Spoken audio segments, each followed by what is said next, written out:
தமிழ் குமராவும் கோவிலாகும். தினம் தேடி வரும் பக்தர்களின் தெளிவான முதிர்ந்த மனம் முருகா உண்மையிலுமாகும்.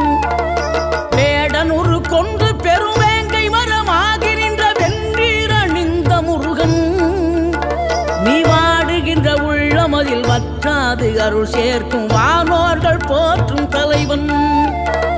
நீரெடுத்த மேனியுடன் ஆறிடத்தில் பேரெடுத்து நினைவெல்லாம் இனிக்கின்றவன், நீ ஓர் எழுத்து ஆயுதமாய் ஒளிகின்ற வேலெடுத்து உறுதுணையாய் வருகின்றவன், எனக்கு உறுதுணையாய் வருகின்ற